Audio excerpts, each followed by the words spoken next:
Você já parou para pensar como o maior império moderno simplesmente desapareceu? Imagine só. Um país com o maior arsenal nuclear do planeta, exércitos gigantescos, espionagem digna de filme e controle político sobre metade do mundo. Era a União Soviética, a superpotência que rivalizava diretamente com os Estados Unidos durante a Guerra Fria.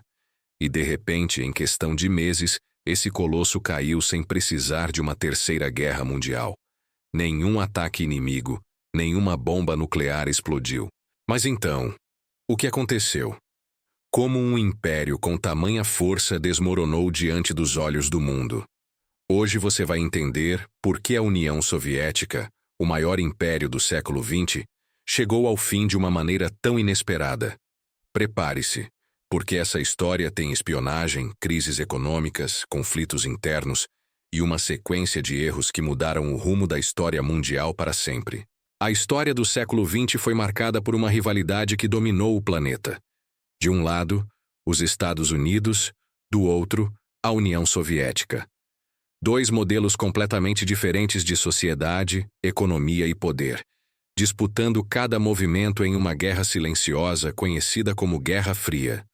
A União Soviética não era apenas um país, era um império que unia 15 repúblicas e controlava um território gigantesco, da Europa Oriental até o extremo da Ásia. Seu governo prometia igualdade e prosperidade através do socialismo, mas escondia crises internas, censura, perseguições políticas e um sistema econômico pesado e ineficiente. Durante décadas, a URSS manteve o mundo sob tensão, participando da corrida espacial, investindo em armas nucleares e influenciando governos em todos os continentes. Mas, por trás da cortina de ferro, a realidade era outra. A economia estava em colapso, a população sofria com escassez e as ideias de liberdade começaram a se espalhar como fogo. Em poucos anos, o gigante vermelho começou a desmoronar, e o que parecia impossível se tornou realidade. Em 1991, a bandeira da foice e do martelo foi retirada do Kremlin, e o maior império do século XX simplesmente chegou ao fim. Neste vídeo, você vai entender os motivos por trás desse colapso, conhecer os erros estratégicos que aceleraram o fim da União Soviética e descobrir os bastidores das últimas horas desse império. O que realmente causou a queda da URSS? Por que ninguém conseguiu impedir? E o mais importante, será que outro império moderno pode seguir o mesmo caminho?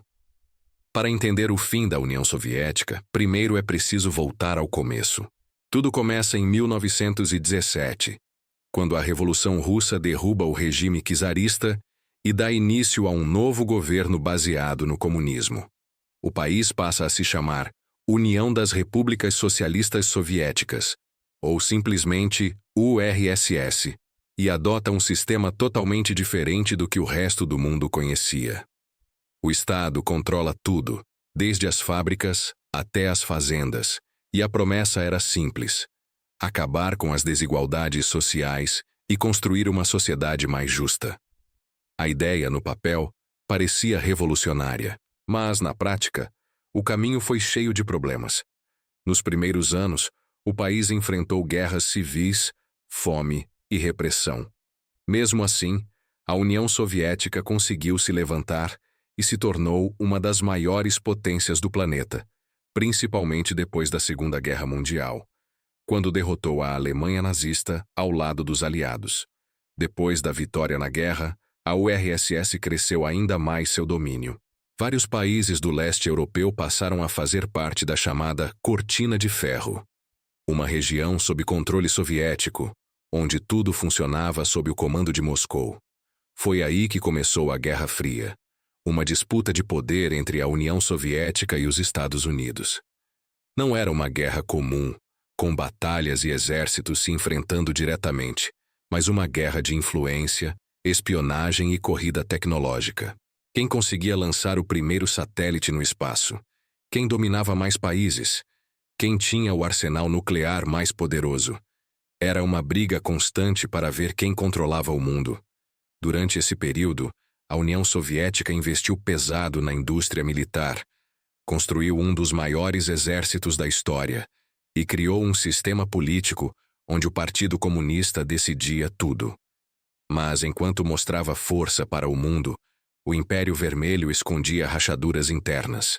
A economia era baseada em planejamento estatal e burocracia, o que causava lentidão, desperdício e escassez de produtos. A população vivia sob censura, sem liberdade de expressão e com acesso limitado a informações do mundo exterior.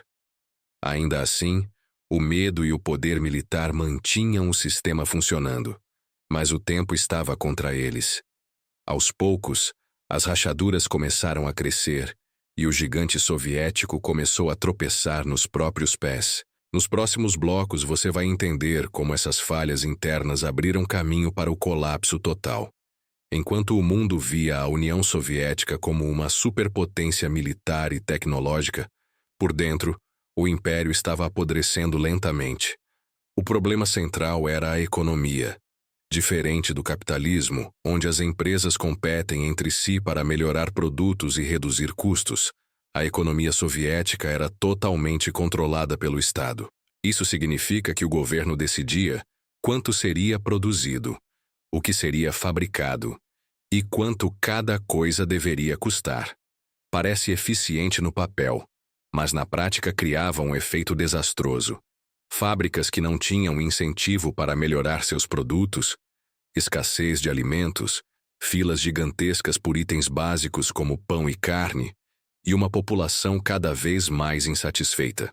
A URSS gastava trilhões de rublos em tanques, bombas e armas nucleares, mas não conseguia abastecer os mercados com produtos simples como sabão ou papel higiênico.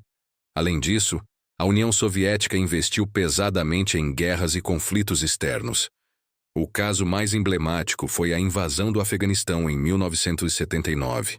O governo soviético acreditava que seria uma ocupação rápida, mas acabou entrando em um verdadeiro atoleiro militar, gastando bilhões e perdendo milhares de soldados em uma guerra que durou quase 10 anos. Esse conflito ficou conhecido como o Vietnã da União Soviética, porque causou um desgaste semelhante ao que os Estados Unidos viveram na década de 70. E esse desgaste não foi só militar, foi também econômico e político. A situação dentro da União Soviética começou a se agravar nos anos 80. O sistema de saúde estava falhando. As indústrias não conseguiam mais produzir em larga escala. E a tecnologia soviética, que antes era motivo de orgulho, começou a ficar ultrapassada em comparação com o Ocidente. Enquanto os Estados Unidos lançavam computadores pessoais e faziam avanços tecnológicos, a URSS ainda dependia de fábricas envelhecidas e equipamentos obsoletos. A população, que antes aceitava essa realidade por medo da repressão, começou a se questionar. Por que não temos acesso ao que o resto do mundo tem? Por que não conseguimos comprar o básico para viver? Essas perguntas começaram a se espalhar lentamente entre as pessoas, mesmo com a censura. Era o início do fim. A economia soviética estava afundando em dívidas, a inflação começava a aparecer e as filas por comida se tornaram rotina. O Império Vermelho estava ruindo por dentro, e não havia mais como esconder isso da população.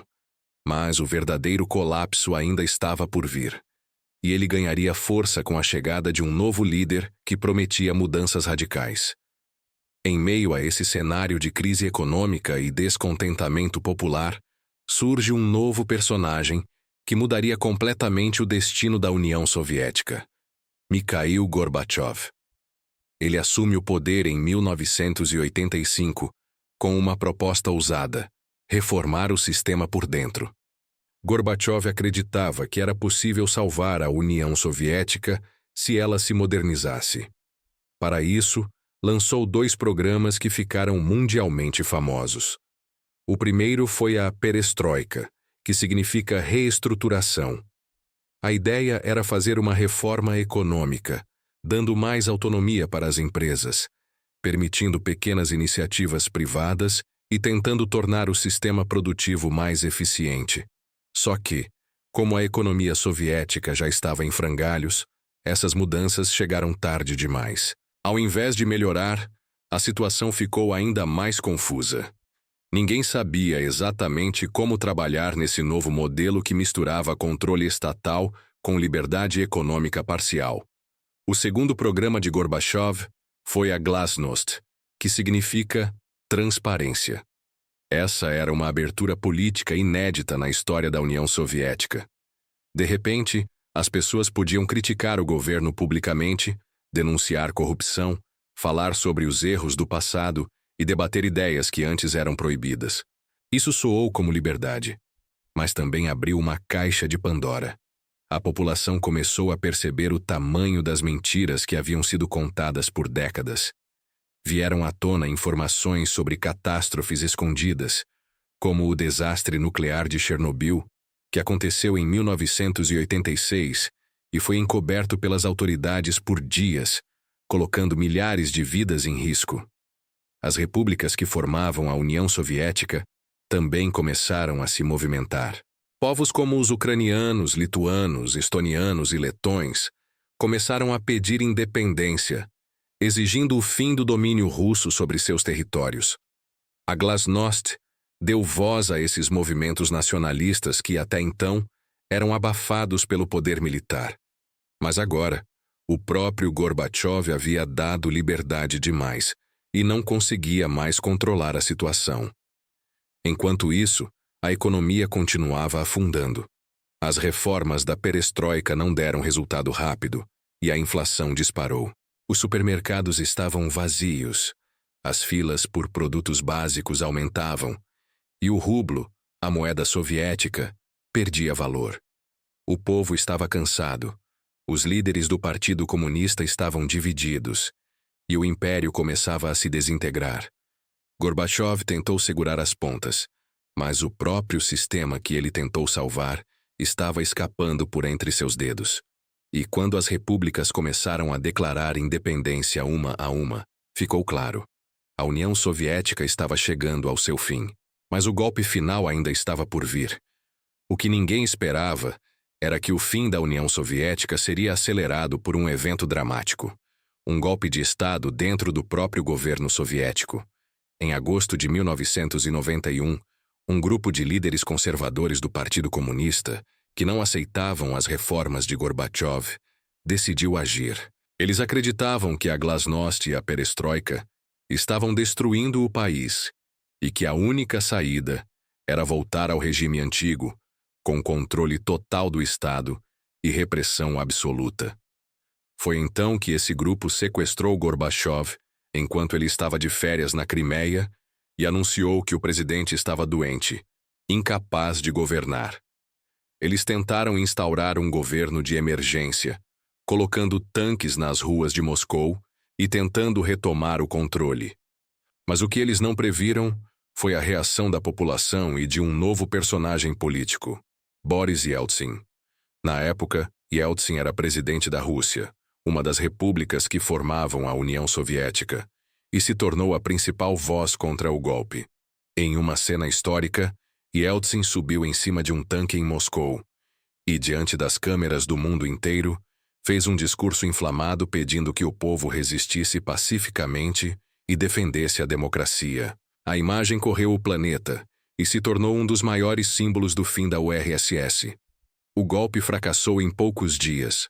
Sem apoio popular e com o exército dividido, os golpistas foram presos e Gorbachev voltou ao poder.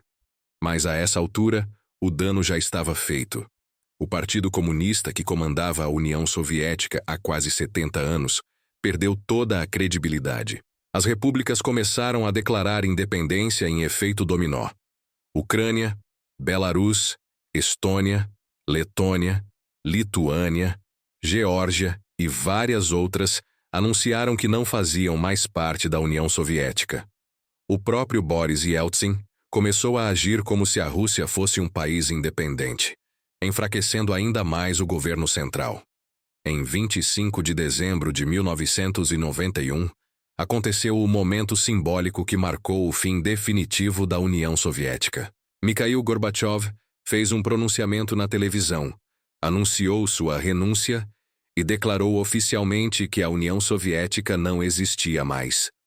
Horas depois, a bandeira vermelha com a foice e o martelo foi retirada do alto do Kremlin e substituída pela bandeira da Rússia. Era o fim do maior império moderno, sem guerra mundial, sem invasão estrangeira, apenas um colapso interno causado por crises econômicas, conflitos políticos e a incapacidade de se adaptar aos tempos modernos. A Guerra Fria terminava ali, e o mundo entrava em uma nova era, com consequências que ainda sentimos até hoje. O clímax dessa história acontece em uma noite fria de dezembro, no dia 25 de dezembro de 1991. Enquanto boa parte do mundo comemorava o Natal, dentro do Kremlin, acontecia uma das cenas mais simbólicas da história moderna. Mikhail Gorbachev, sozinho em seu gabinete, ligou as câmeras da televisão estatal e fez um pronunciamento histórico. Em um tom calmo, mas visivelmente abatido, ele anunciou que estava renunciando ao cargo de presidente da União Soviética e que, a partir daquele momento, o país que existiu por quase 70 anos simplesmente deixava de existir. Foi um momento sem tiros, sem explosões, sem exércitos se enfrentando. Era um império gigantesco que se desintegrava em silêncio, diante dos olhos do mundo, pela televisão. Poucas horas depois, às 19h32, no horário de Moscou, a bandeira vermelha da foice e do martelo foi baixada do alto do Kremlin pela última vez. No lugar dela, subiu a bandeira da Rússia, branca, azul e vermelha, marcando oficialmente o fim da União Soviética. Não havia mais volta. Um sistema político, econômico e ideológico que desafiou o mundo por décadas agora era passado. O maior império moderno da história caiu, não pela força de um inimigo externo, mas por erros internos, crises acumuladas e uma incapacidade de mudar a tempo. O mundo acordava no dia seguinte sem a União Soviética, e nada seria como antes. O fim da União Soviética não foi apenas o encerramento de um capítulo da história. Foi uma transformação profunda que mudou o equilíbrio político, econômico e social do mundo inteiro. O colapso do maior império do século XX mostrou que nem mesmo o poder militar, o controle absoluto do Estado ou a ideologia mais rígida podem resistir a uma combinação de problemas internos mal resolvidos. A economia falha, a insatisfação popular e as tensões políticas acabaram derrubando um gigante que parecia invencível. Além disso, o papel de líderes como Mikhail Gorbachev e Boris Yeltsin mostrou que a busca por reformas, mesmo que mal planejadas, pode acelerar mudanças irreversíveis. Hoje as consequências desse evento ainda são sentidas em todo o planeta. Novos países surgiram, alianças foram refeitas e a Guerra Fria finalmente chegou ao fim. E essa história serve como um alerta para qualquer potência que acredite ser eterna. E você, acha que algum império atual está perto de seu fim? Comente aqui embaixo, inscreva-se no canal e não deixe de assistir aos próximos vídeos para entender mais sobre os grandes mistérios da história.